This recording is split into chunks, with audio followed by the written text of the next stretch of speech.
40 anos o ano passado, em maio do ano passado. Aí eu pedi discos de presente, porque eu não comprava disco há uns 4, 5 meses. Isso não acontece na minha vida normalmente.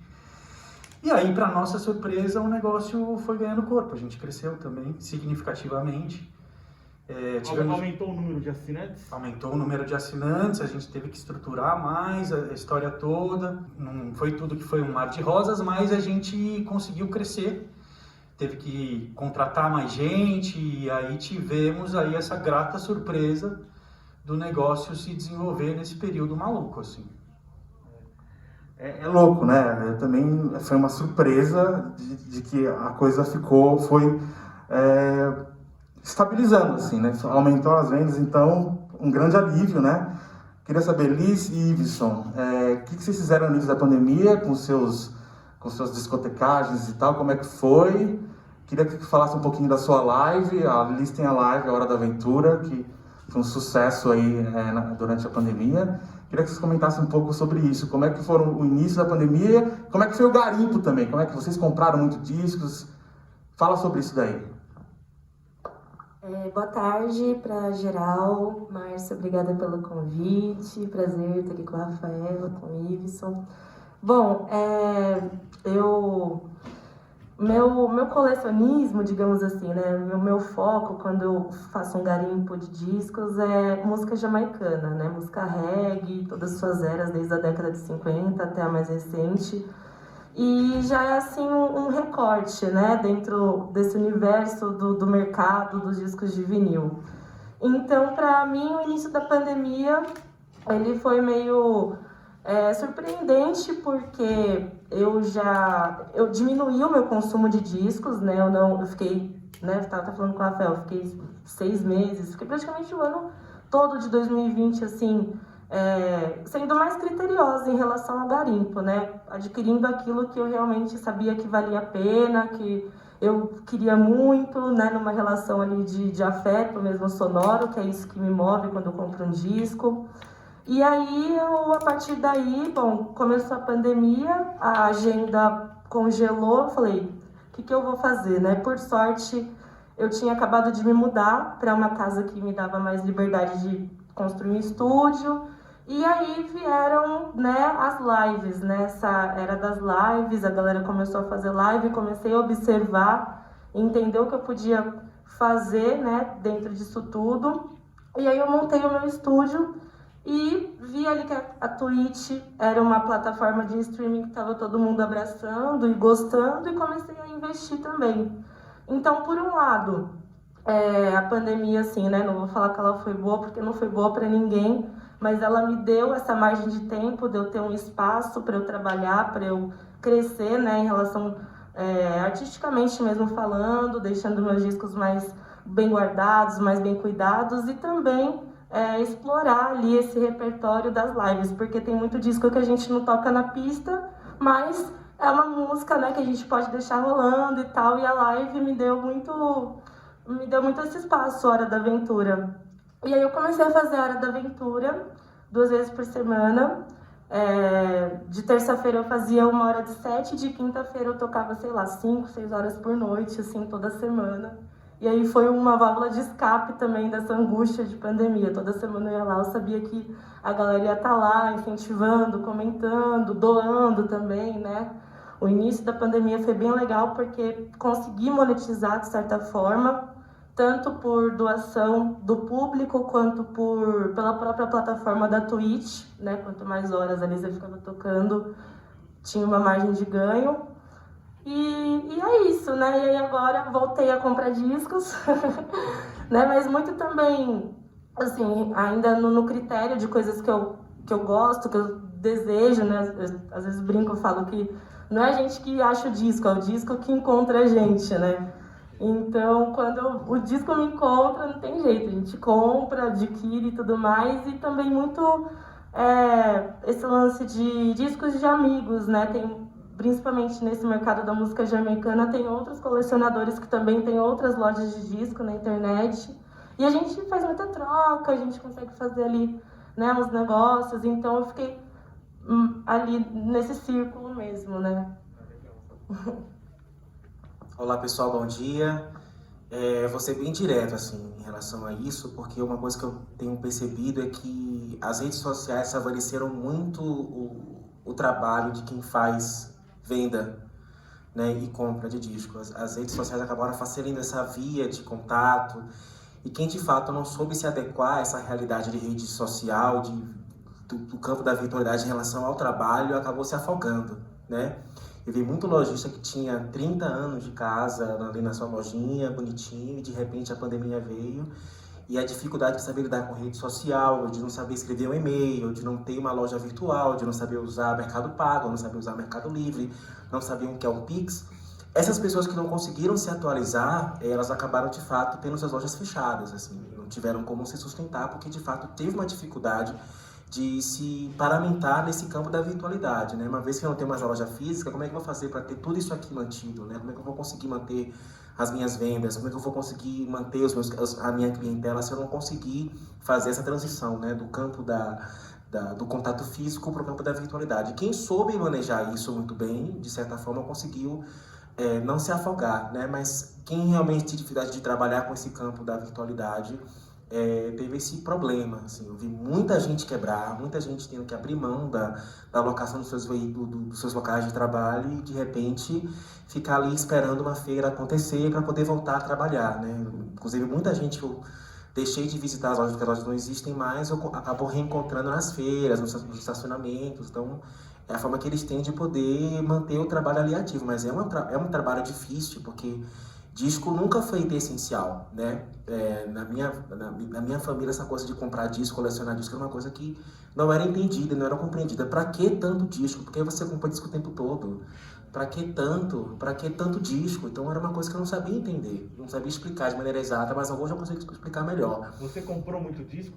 Nunca deixei de comprar disco. Mesmo durante a pandemia, lockdown? Nem desempregado para de comprar disco. Eu dou um jeito, vendo um para comprar 3, entendeu?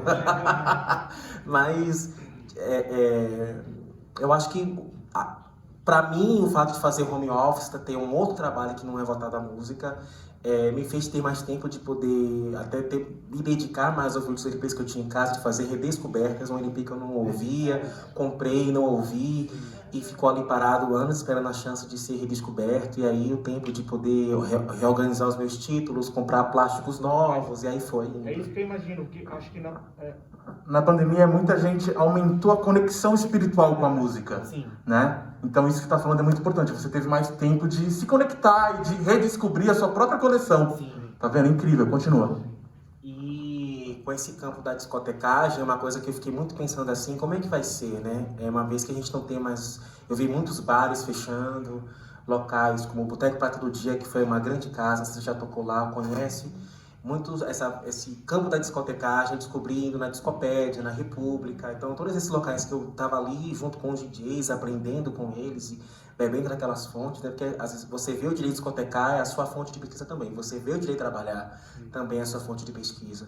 E todos esses locais fecharam. Eu fiquei assim, essa galera vai fazer o que a partir de agora? Porque muita gente tem uma vida 100% dedicada à discotecagem, né? Não tem uma outra fonte de renda que senão a música. Então eu fiquei esperando alguma coisa acontecer para ver como é que seria esse movimento a partir de agora, né? Uma vez que não tem mais loja física, não tem mais boate, não tem mais restaurante, tudo fechando, e eu fiquei, o que vai acontecer, né? Então, quem tinha as empresas que tinham aplicativos como iFood para poder trabalhar com venda e despacho de alimentação, conseguiu aí se manter de alguma forma, né? E aí eu vi o surgimento do Twitch, porque antes o Instagram nem tinha como fazer live, o Instagram não tinha como fazer live. Então, ano passado para cá, eu vi os aplicativos se movimentando para poder ter uma plataforma para que as pessoas continuassem trabalhando em suas casas, né? Tem uma questão também que eu acho que o Instagram e o Facebook, eles derrubaram as lives por causa de direito autoral. Então o pessoal foi todo pro Twitch. Isso é real, então? É real, porque assim, antigamente quando você começava não tinha nem Instagram Music, a galera fazia as stories, não tinha como colocar música. Isso é uma coisa que é recente, né? Então a maneira que as gravadoras também tiveram de monetizar as suas canções, o seu catálogo, era monetizar aquilo que estava sendo utilizado na música. né? Então, enquanto o Instagram estava se atualizando para poder monetizar o conteúdo, o YouTube estava fazendo isso, o Facebook estava fazendo isso, o Twitch estava meio que começando. Então, eu vi muitos DJs partirem para o Twitch, porque não tinha esse problema lá por enquanto. Pessoal, um público aí, se alguém tem alguma pergunta para falar com o Iveson, com a Liz ou com o Rafael, alguma dúvida sobre critérios de lançamento de discos, alguém quer perguntar alguma coisa aí? Fica à vontade, agora é o momento. Primeiro, agradeço esse trabalho que vocês estão fazendo, porque eu tenho interesse cultural a respeito. Só eu vou fazer um paralelo. Além de LP, eu também gosto de quadrinhos. E eu vejo no Brasil, pelo menos no Brasil que eu estou estudando, um processo muito próximo dos dois, em termos de consumo. A minha primeira pergunta é: existe um trabalho, principalmente vocês que têm o selo, que vai para o mercado, está preocupado vou falar uma coisa, mas em venda, não tem como não fugir disso, de formação de público? E aí eu vou explicar o que é essa formação. Nos quadrinhos, que também vejo lives a respeito, se discute muito sobre a obra, que eu não vou tirar o mérito, a obra é extremamente importante, sem a obra não tem a venda, etc, etc. Mas eu quase não vejo falar sobre formação de novos públicos. Parece que o mercado, seja de LP ou seja de quadrinhos, ou até livro também, que entra no mesmo caminho, na situação brasileira, ele acredita no nascimento espontâneo de um mercado. Essa é a primeira pergunta. Se existe um trabalho a respeito de desenvolvimento de novos públicos para o consumo do LP. Tem a questão econômica, que quanto mais gente pode consumir, menor vai abaixar o custo, etc, etc. Não quero me alongar a respeito, mas isso é extremamente importante. Por outro lado, também há que se pensar que quem são esses públicos consumidores? Qual é o conhecimento desses públicos que consomem? Porque nós não podemos falar do tamanho do Brasil, que é um tipo só de público. São vários públicos ao longo do país. Quais são esses públicos que consomem e como é que eu chego até eles? Eu tenho uma grande curiosidade a respeito disso, até pelo grupo que eu trabalho de quadrinhos. Obrigado. Nessa questão de formação, a gente tem na música uma dificuldade muito grande hoje em dia, que é a realidade do streaming, né, cara? Então, as pessoas nascem hoje em dia escutando streaming, escutando single, escutando música de maneira um pouco diferente do que o suporte vinil oferece, né? Eu acho que precisaria, talvez, para fazer uma ação pensada e estruturada da maneira que você está colocando, ter um estudo, ter um desenvolvimento de estratégias para conseguir atingir isso. A gente acha que dentro da nossa curadoria, a gente precisa, a gente também tem a missão de entregar coisas que não necessariamente são conhecidas do grande público e até dos nossos assinantes. O clássico, o relançamento sempre são importantes, né? A gente precisa estar remexendo essa história da música brasileira, né? Mas a gente não abre mão de eventualmente colocar alguma coisa na rua que provavelmente metade dos nossos assinantes não conhece. E na ideia de que a gente também faz parte de um momento, a gente está numa dinâmica que precisa se relacionar com o que está rolando contemporaneamente a gente. Então foi o caso do Zé Manuel, por exemplo, agora, que era um cara que muita gente não conhecia, o mestre Anderson Miguel, ano passado, um cirandeiro, um maracatuzeiro de Nazaré da Mata, jovem. Então, de alguma maneira, o mestre Anderson tem 20 e poucos anos, de alguma maneira, o universo dele, acho que, sei lá, ele pegou os discos de vinil na mão, não sei o que ele fez com isso, sabe? Quando a gente mandou para ele, mas adorou, não sei o que, compartilhou ali com a rede dele e tal. Mas é um desafio, de fato, né? Ainda mais com essa realidade do streaming, que não tem como competir, é abraçar, e o importante é ouvir música, né? O importante é que as pessoas estejam pesquisando, ouvindo música. seja em que suporte que for. E a gente segue na missão maluca de colocar disco de vinil na rua, porque a gente ama isso. A gente tem assinantes do Brasil inteiro, cara. A gente distribui para o Brasil inteiro, do Acre ao Rio Grande do Sul. Geral, assim. Óbvio que a concentração é mais São Paulo, Rio, Minas. Mas Nordeste é muito forte, porque a nossa curadoria passa muito pelo Nordeste. Eu morei 13 anos no Recife. O João, meu sócio, enfim, é quase irmão do Siba hoje em dia, tem uma relação com a música pernambucana muito próxima também. Então a gente até fica brincando, a gente tem que se ligar para não lançar 10 discos nordestinos por ano, assim. A gente gosta muito. Mas, não, é o Brasil inteiro. A gente se relaciona com o Brasil inteiro de maneira... Mas São Paulo é imbatível, né? Um dos centros do mundo, não tem como. A maioria dos assinantes é de São Paulo. Você fez uma pergunta interessante sobre criar público, né? Isso é uma coisa que eu sempre pensei nas feiras de discos que eu faço. Eu comecei a fazer feira de disco há 10 anos atrás, né? Quando eu abri a loja. E uma das coisas que eu coloquei em mente era como criar o público, como expandir, né? Queria saber, Iveson e Liz, vocês, nos projetos que vocês fazem, vocês têm essa preocupação de criar um público, de renovar o público? O que vocês pensam sobre isso? Interessante, porque um dos projetos que eu faço parte, que é uma festa de dancehall, que é uma vertente da música jamaicana, que fica ali entre os anos 90 e tal, a Fresh. Ela tem 10 anos, a gente tem 10 anos esse projeto, né? A gente já tocou no Zé Presidente, que era um espaço na Vila Madalena, depois a gente foi pro Boteco pra Todo Dia, lá na Barra Funda, e aí depois a gente começou a fazer em espaços assim rotativos. E é nítido a mudança do público, né? O público que ia nas festas em 2013 não é o mesmo público, ainda lógico, tem ali um ou outro que ainda prestigia, mas não é o mesmo público que atualmente conhece a festa e enfim, faz o projeto girar junto com a gente, né? E, assim, não tem como não dizer que a internet, né, é o motor dessa educação, digamos assim, né? Porque trouxe mais acesso para quem está antenado, para quem está interessado, né, em ir atrás de informação. A gente conseguiu conectar de forma mais prática, né? E não só o lance de é uma festa para você ir se divertir, beber, não. Tem uma história, as músicas que a gente está tocando, né, elas trazem mensagens diversas que dialogam também, às vezes, com um público que a gente também quer dialogar, que são pessoas mais jovens, né? Então, a gente sempre tenta pescar, né, esses conteúdos. O que eu, por exemplo, como público, estaria interessada em ver no Instagram, no Facebook, ou no YouTube, ou no site, né, da festa.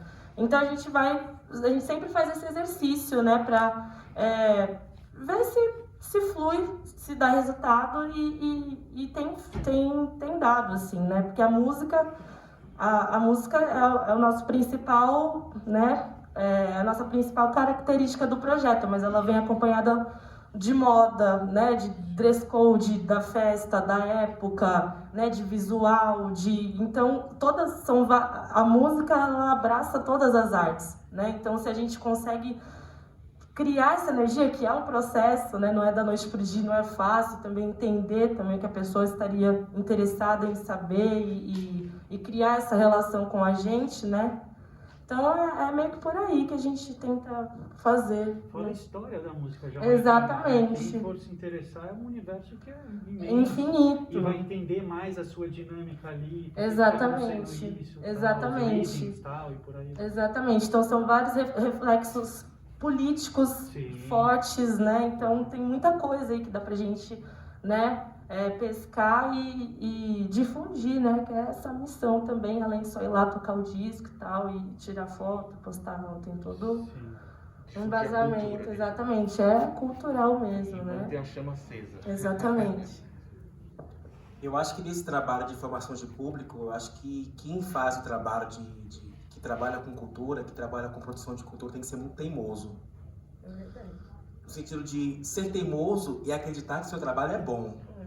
Meu trabalho tem competência, porque eu fazer um trabalho muito pensando se o público vai gostar ou não, me dispersa, entendeu? Se eu ficar, eu vou tocar numa boate, e esse público é 100% heterossexual, eles não querem ficar tocando rock e Beatles o tempo todo. Isso não sou eu, entendeu? Não sou muito chegado ao trabalho dos Beatles, eu gosto de música baiana, eu sou de Salvador, Bahia, e eu gosto da música da minha terra.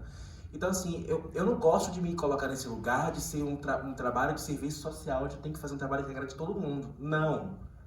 A minha identidade não é para todo mundo. Eu não quero fazer um trabalho que fique o tempo todo preocupado, porque se A, B, C, D não comprar... Você tem um trabalho de nicho. Não quero esse tipo de trabalho. Eu não me sinto à vontade em fazer um tipo de trabalho que tem que ficar pensando em agradar público. Não. Foge da sua verdade. Entendeu? O que é foge da minha identidade. Eu não sou uma pessoa que tem que estar toda hora pensando no mercado. E você vai tocar numa boate, se a pista não encher, se não começar a tocar aqui os Tim Maia, o Jorge Ben, a pista vai esvaziar com a galera que tá aqui, que eu vejo as facilidades, assim. O cara vai tocar o Tim Maia, cadê o Jorge Ben, cadê o Lincoln Olivetti? Então, isso não sou eu não sou uma pessoa que compra disco pensando na moda. Porque a galera agora quer afro-samba, essa galera agora quer Novos Baianos com Acabou Chorar, a galera agora quer trança do Caetano. Eu digo, vocês são muito óbvios. A gente precisa ter mais teimoso e não ter essa coisa de comprar porque todo mundo compra. O que você gosta de ouvir? Esquece a exigência, porque coleção de disco mais legal é porque tem um LP de ser original de não sei quem, aí você é o cara fodão porque tem tal LP. Cara, o que você gosta de ouvir? Exatamente. Esquece esse negócio de ficar preocupado porque minha coleção não é tão valiosa, porque eu não tenho um Tim Maia racional. Para com isso, o que você gosta de ouvir? Qual é a sua verdade dentro da música? Se você curte ouvir Xuxa, cara, vai e mergulha na Xuxa, cara. Ninguém tem nada a ver com isso. Então, assim, com minha pesquisa como DJ, eu fico pensando em formação de público. Eu penso aquilo que eu gosto de tocar. O que me dá prazer tocar? Aquilo que eu toco, vibro, sabe aquela coisa que você tô fazendo um set que é tão maravilhoso, você se sente conectado com o universo, quer abraçar o mundo. Eu quero fazer um trabalho que em primeiro lugar, me agrade. Se o público abraçar meu trabalho, maravilhoso. Agora, se não abraçar, beleza. Vai buscar o seu. Mas eu não vou pensar num trabalho, numa pesquisa, numa coleção de discos focado para poder ostentar ou para poder impressionar as pessoas. Não quero isso. A feira, a feira de disco, o bazar de disco precisa atingir todo mundo, né? Então, isso foi uma coisa que eu pensei na loja também. Para criar público e para manter o público, uma das coisas que eu faço e que eu vi quando eu comecei a fazer, ninguém estava fazendo, que era disponibilizar, tanto na feira quanto na loja, lançamentos atuais de bandas contemporâneas, de artistas contemporâneos, e não só discos antigos. Isso é uma coisa que eu pensei no início e deu muito certo. Eu consegui manter o evento já há 10 anos e eu presto muita atenção nisso, eu penso muito sobre isso, porque quando eu comecei assim, eu percebi que as lojas tinham muitas coisas antigas e as bandas novas, os artistas novos não estavam lá. E foi uma coisa que eu pensei, eu falei, precisa ter o disco novo da Beyoncé, precisa ter o disco novo do Emicida, precisa ter Arctic Monkeys, sabe? Porque a molecada precisa também passar a frequentar, né?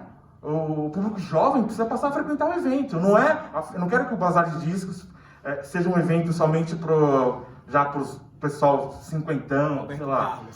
Exatamente. Ou sei lá, comprar disco do Led Zeppelin, só isso. Ou sei lá, do Caetano. Não quero. Eu quero... Então, isso é uma coisa que eu uso na locomotiva e para também divulgar o Bazar de Discos. E é a única forma que eu vejo de renovar o público, criar um novo público, entendeu? Então, vamos supor, agora a Billie Eilish está lançando um disco. Precisa ter na loja, precisa ter na feira. Porque a fã de Billie Eilish, que o pessoal jovem vai querer, entendeu? Então, e agora, para mim, para o meu irmão, nós somos viciados em música. E é uma coisa que eu já faço na minha vida, faço sempre, desde que eu comecei a escutar música. Que é prestar atenção e conhecer quais são os lançamentos novos.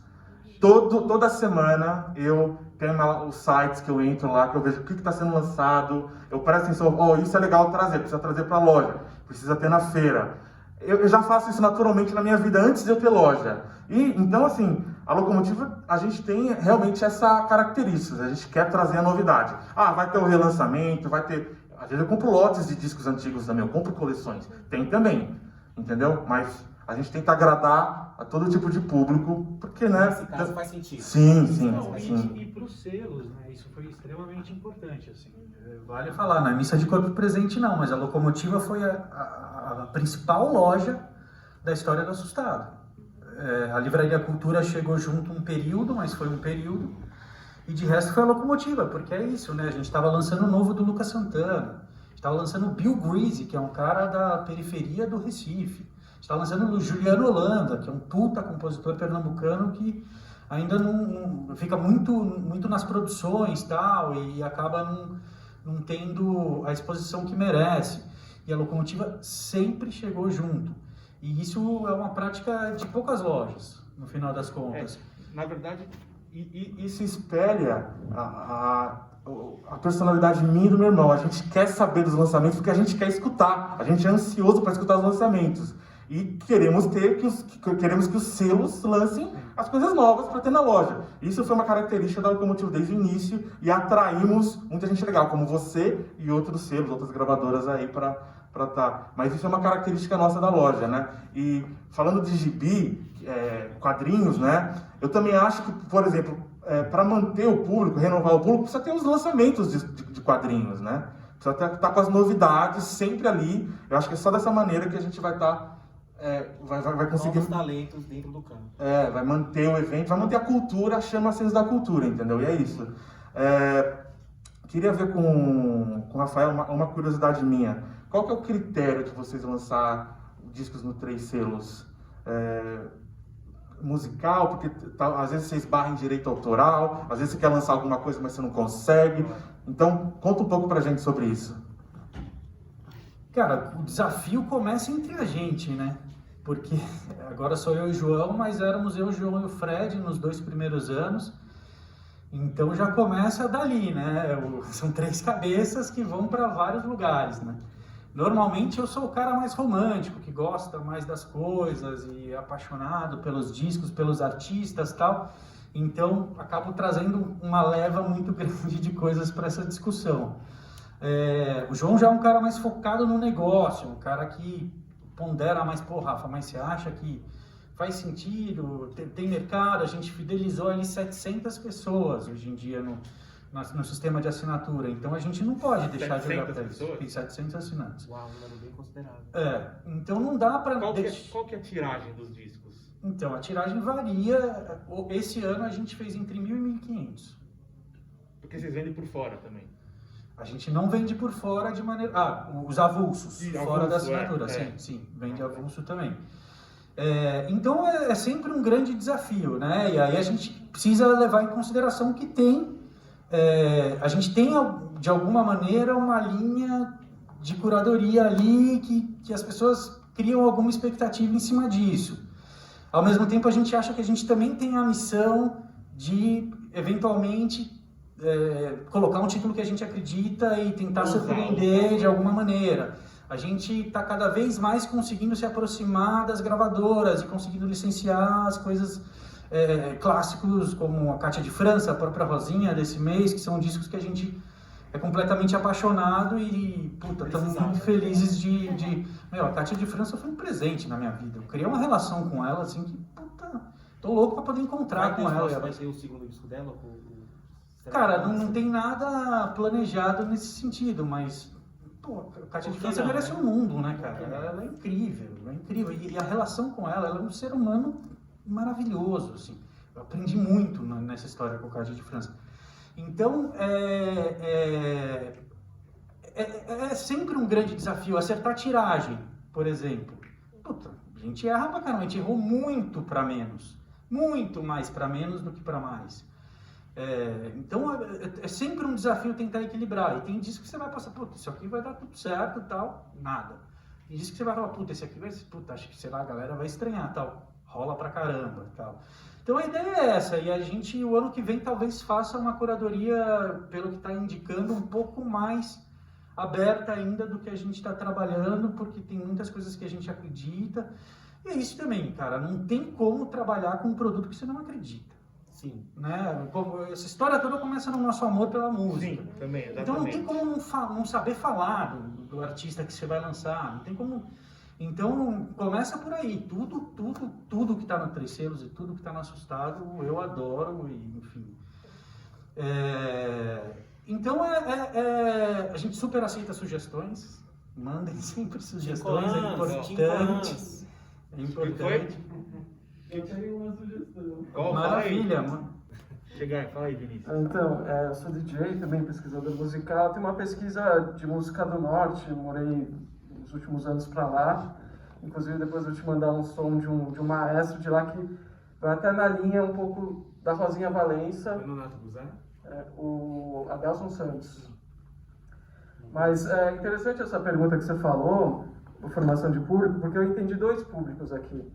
O público pagante de vinil e o público que vai na festa de quem toca vinil. Sim. E aí é interessante porque eu, por exemplo, comecei a comprar vinil porque eu comecei a frequentar espaços como Boteco Prato do Dia, né? Ver uma galera tocando em rua, ver feiras como essa, tô passando na Paulista, vejo a banquinha, então eu sempre gostei de música, mas vinil foi uma coisa recente, que veio com hype também, né? Mas uma coisa que eu tava pensando assim, vinil, acho que sempre foi caro, né? Então, hoje em dia, ainda também é difícil, por exemplo, manter uma assinatura. Quem é que pode manter uma assinatura do Três Selos? Né? Então, tem... 120 mais frete. Mas tem várias alternativas. Pô, eu saí daqui da feira de hoje, cruzei a esquina, tinha um cara ali vendendo por 10, 15 conto, entendeu? Então, hoje em dia, assim, se pluralizou muito, por um lado, e também se criou, acho que, né, os clubes de assinatura, que são muito legais também, né? É uma coisa que eu estava até comentando com a Bia, assim, pô, mas você vai numa quebrada, cara, como que eles têm acesso a uma vitrola, né? Então, sei lá, pô, centros culturais que talvez possam ter uma vitrola comunitária, né?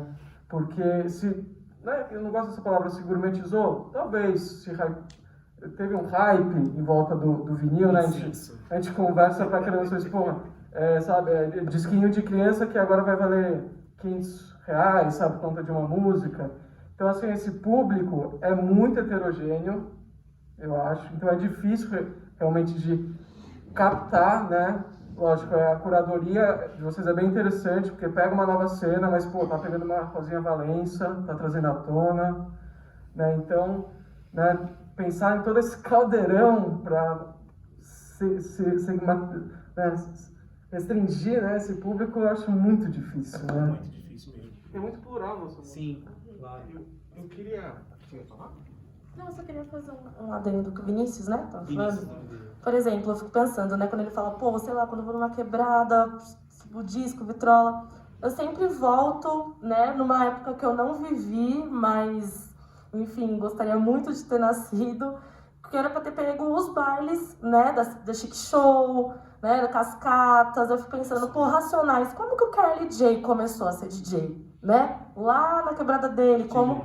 né, DJ 1, pô, como ele começou? Né, eu acredito que também naquela época era difícil igual, ou pior, de repente, até pela falta de acesso à informação, sem não ter internet, né? Sem YouTube, sem Exatamente, MTV, exatamente. Então aí a galera fala, pô, mas também... não tinha nem MTV, né? E a galera fala, pô, mas é caro, um disco tá R$200, R$500, você entra lá no Mercado Livre e você vê uma raridade, 2.000, 5.000... Mas, meu, a rua tá aí, né, também, a verbalidade, a oralidade tá aí também, exatamente, a pirataria tá aí também, pra você trocar e ir atrás, né, tipo, às vezes não é o disco da internet, né, não, às vezes tudo bem, o relançamento lindo, limpinho, sem riscos, mas também é muito ir pra rua e entender, trocar, né, conversar e garimpar, às vezes você já desistiu daquele disco, aí do nada você tá virando uma rua X e acha o disco lá no tiozinho vendendo o acervo dele, né, por R$5, uma raridade, talvez ele nem saiba também, né? É bom que não saiba também. Exatamente. Não, incrível. A questão de licenciamento de discos, né, eu tenho uma pergunta, assim, uma dúvida. Por que o disco do Cinco Ans, os álbuns do Cinco Ans não foram lançados? Porque muita gente pede. Né? Hoje em dia a gente encontra só os originais, que são caros. Queria que você falasse sobre isso, se tem algum disco que você quer lançar e não consegue. E eu sei que o Iveson, ele tem uma lista enorme de discos que ele queria, Ele já começou a passar. né? E a gente até tentou, há 2 anos atrás, né, a gente falamos com umas gravadoras, tá, mas não deu em nada, infelizmente. E Só consegui a Mara Maravilha. Ah, é? Não consegui. é realmente um entrave isso, e aí o Rafael pode explicar pra gente como é que é a questão do licenciamento, por que os discos do Tim Quance, que todo mundo pede, não foram ainda relançados. Vamos lá. Essas relações, elas são uma construção a longo prazo, né, cara? Eu, com Assustado, eu nunca licenciei com gravadora também. Eu tive que... Diretamente com o artista. Sempre lancei os independentes. Licenciei uma coisa ou outra de autoral, mas fonograma com gravadora, não. Então, as estruturas das gravadoras hoje são muito pequenas, né, cara? E querendo ou não, as pessoas que estão à frente dessas partes estão cuidando de 300 mil outras coisas. E, no final das contas, as grandes gravadoras hoje estão ganhando dinheiro com streaming. Sim. Não é licenciando 500 cópias, 1000 cópias para mim que eles vão ganhar dinheiro. Então, eles vão... Eventualmente, o que eles precisam trabalhar para correr atrás de uma arte, para me entregar a master, para a coisa funcionar, não vale tempo, não fecha a conta para eles. E eles têm que repassar uma parte disso ainda para o artista, né? Como é que estão esses contratos? Tem muitos contratos antigos que estão super vencidos. Várias pessoas vendendo o mesmo item, mas tudo caro. Eu falei, se tem vários, não é raro. Se tem várias pessoas, né? Isso. Se tem várias pessoas vendendo, não é raro, não é difícil de encontrar. Mas os caras colocam o preço lá em cima. É difícil isso, porque às vezes eu fico pensando, se o cara coloca o preço lá em cima, alguém está comprando. Alguém vai comprar. Então, às vezes, o cara é business mesmo, o cara quer saber de, às vezes, né? A Locomotiva, a gente sempre tenta baratear ao máximo o preço do disco. Infelizmente, o dólar, né, com esse desgoverno, o dólar foi para as alturas e a gente está vendendo disco por R$300. Eu mesmo não tenho grana para comprar disco na minha loja, mas alguém está comprando, entendeu? A questão, e a gente sempre tentou baratear ao máximo, assim. No início da loja, a gente vendia disco importado por R$60, ó. Eu peguei essa fase. Eu peguei essa fase. Tá? Então a gente trazia disco do James Brown, Curtis Mayfield, do Ramones, do Fugazi, R$60, disco importado, tá? Naquela época o dólar era 2 e pouquinho. Então... É que assim, não seria o caso da gente ter um Discogs brasileiro, por exemplo, que eu acho que o Discogs ele faz isso lá fora, né? Ele acaba com o preço, porque ele fala assim, vendeu o máximo por tanto, o mínimo por tanto. Ele põe o histórico das vendas. Eu acho que isso alguém precisa criar o Discogs brasileiro agora. Eu sei que o Discogs está aqui no Brasil, inclusive o site está em português, né? Recentemente, inclusive até encontrei com um representante do Discogs lá de fora, que ele veio aqui para São Paulo, ele queria entrar no mercado brasileiro, e eu tive uma reunião com ele, porque eu faço a feira de disco, então ele queria conversar e tal. Eu sei que eles estão presentes, inclusive eles queriam fazer um festival aqui no Brasil. O Festival do Discogs, só que aí veio a pandemia e... né, a questão de baratear isso, tem muita gente sem noção que coloca disco e o cara vai ficar com aquele disco 5 anos sem vender. Eu falo, o cara tá querendo fazer exposição disso, não tá querendo vender. Por quê? Porque ele colocou um preço caro. Agora, também tem muita gente que coloca um preço caro e alguém comprou. Então, o cara, então, né? Teve eu vou até admitir que eu fiz isso recentemente. É um disco super difícil de conseguir aqui no Brasil, do Frank Ocean, tá? É um disco que eu paguei R$300. Eu poderia colocar a R$600? Poderia. Mas é um disco que tanta gente quer, e é tão difícil aparecer, que eu coloquei R$900 e vendeu. E teve disputa de gente querendo comprar por R$900. Eu achei que, é muito caro. Eu paguei 300. Mas assim, cara, é aquilo. Eu tenho minhas contas para pagar também. Eu tenho funcionários, eu tenho equipe. Tudo tá caro, né? Não é só o disco, né? Então, mas assim, isso foi uma exceção do Frank Ocean. É difícil a gente pegar um disco assim, que vale muito, e eu falo, pô, vou enfiar a faca agora, não. Tipo, por que enfiam faca no Off the Wall, no Click the Wall do Pink Floyd? Porque os LPs do Pink Floyd são caros até hoje. São zilhões de reedições de diversos países. Um LP que nunca saiu de catálogo, você nunca acha um Pink Floyd por menos de R$200. O que está acontecendo? Então, É um LP que eu nunca acho que saiu de catálogo, que tem várias reedições. Por que as pessoas continuam vendendo Porque Pink as Floyd pessoas não caro? param de comprar. porque tem gente comprando. Tem gente que compra um disco do Pink Floyd usado por R$250. Vai Mas comprar tem pra reedição sempre. a rodo aí, rodo tem, nunca saiu de catálogo. Mas tem uma outra coisa também. Meu, disco é escasso. É difícil de você encontrar um lote bom. É difícil de você trazer, por exemplo, eu tenho muita coisa que eu quero trazer para a Locomotiva, eu não consigo porque tá esgotado lá fora, no catálogo de fora, e eu não consigo trazer para cá um monte de coisa. Me dá um exemplo. Ah, sei lá, o disco da Laura Marling, que é um disco que eu amei o ano passado, foi o disco da minha pandemia, assim, do início da pandemia, que eu amei. Eu tentei trazer em vinil, não consegui. É uma frustração pessoal para mim, que eu queria para mim esse disco, não consegui trazer para a loja. Então, por exemplo, eu faço uma lista de coisas que eu quero trazer, e, sem brincadeira, só consigo trazer 20% do que eu quero, porque os outros 80% tá esgotado lá fora. Então, e é difícil a gente ter disco. É difícil a gente importar disco, sabe? Às vezes encalha, por exemplo, eu já postei em títulos que encalhou, que ficou lá. Eu trouxe 10 cópias, venderam 2. As 8 estão lá já faz 2 anos que ninguém compra. Então tem essa questão, sabe? Mas a ideia é sempre baratear.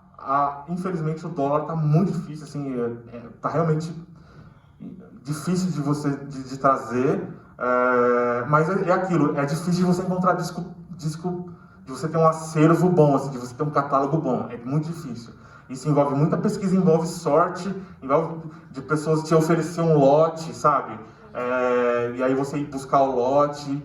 É um trabalho difícil, assim, sabe? E é aquilo, disco vendável, disco bom não é fácil aparecer. Não é sempre que aparece, entendeu? Então é um trabalho constante. Mas sim, a ideia é sempre baratear. A Locomotiva, a gente tinha fama, né, de loja barateira, né?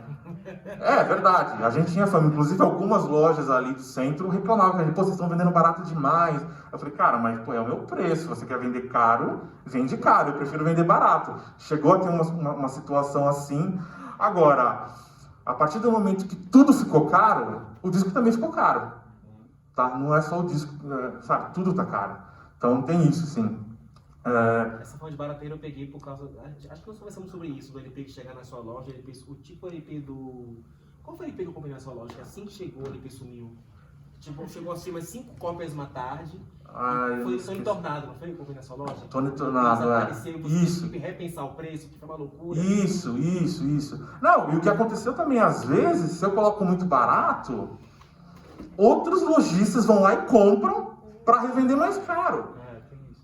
Sabe, aconteceu...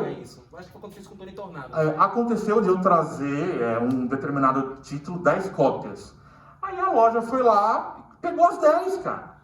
Eu fiquei sempre... O meu público, o público da loja, o cliente, não conseguiu comprar. Aí o cara da loja foi lá, comprou e ele colocou o preço nas alturas, entendeu? Então, aí eu falei, pô, se ele tá vendendo a esse preço, é melhor eu vender a esse preço. Sim. Porque o trabalho de pesquisa, o trabalho de trazer o disco foi meu. Sim, é justo. Então eu falei, então eu não vou ser trouxa não, vou aumentar um pouquinho, sabe? Então tem isso, assim. A questão de preço de disco é foda, porque até os discos nacionais são caros, né? Aí a gente vai falar com um cara que que tá, né, em constante contato com as fábricas de discos. Tem a questão dos componentes do disco que ficaram mais caros também, né? Fala sobre isso. Por favor. Então, eu acho que o principal problema, e principalmente desse momento agora, é o custo de produção mesmo, cara. Porque aqui no Brasil a gente ainda tem os insumos em dólar. A maioria dos insumos que são usados são pagos em dólar. Então, assim, as fábricas tiveram que administrar também, que não foi fácil, esses aumentos sucessivos, e os caras precisam precificar a história dele. A gente, com o sistema de assinatura, a gente lança um ano e não pode mudar o valor até o final do ano. Então você tem que também ter esse jogo de cintura para ter essa margem de alguma maneira. Recentemente eu soube de um amigo que revende também, o Fred, a Goma Gringa. Eu estava conversando com ele, ele estava falando, Rafa, tudo subiu nos catálogos de distribuição lá fora, Europa, Estados Unidos, estavam falando dos preços, $20 pro revendedor, cara. E aí coloca imposto, coloca frete, coloca tudo em cima. É complicado mesmo, é um produto muito caro, infelizmente, cara, infelizmente. Porque acaba sendo pouco acessível, né, para poucos, no final das Mas quilos contas. de frango nos Estados Unidos é, sei lá, $10, né? O pneu é 20. Sim. Aqui é R$20 e R$200. Né? Pois é, mas é isso, são essas realidades. Os impostos que a gente paga sobre a prensagem são outros, completamente diferentes. Os insumos são pagos em dólar. Então tem toda uma realidade que não tem como, senão não fecha a conta, entendeu? Não fecha a conta. Eu já conversei várias vezes com o João Augusto, da fábrica Polisson, e ele já me explicou, assim, cara, eu não consigo vender mais barato, senão eu não vou estar ganhando nada. Porque tudo é caro. Ele colocou no papel, ele me explicou, ele falou, olha, é tudo caro, imposto. A gente paga muito imposto aqui no Brasil também, tem essa, né? O brasileiro é um dos povos que mais paga imposto no mundo. Então, isso tá no preço de tudo, não é só do disco. Então tem isso, assim, que às vezes não é má fé, ou não é que o cara tá querendo ganhar mais do que ele pode, é porque realmente a realidade é essa, sabe? A nossa realidade é essa, não é só o disco que é caro, tudo é caro. E também lá fora tá caro também, como você bem falou, né? Eu tenho amigos meus, eles são gringos que moram lá e tal, e eles falam, 40 libras um disco, os caras estavam espumando de raiva. O que aconteceu que o vinil ficou tão caro? Os caras lá fora, na Inglaterra, estavam reclamando, estavam espumando de raiva com o preço dos discos de vinil novo. 40 libras é muita grana, né? Então, sabe, aumentou no mundo todo. E quem sofre é a gente, que é colecionador, que é amante de música. É complicado.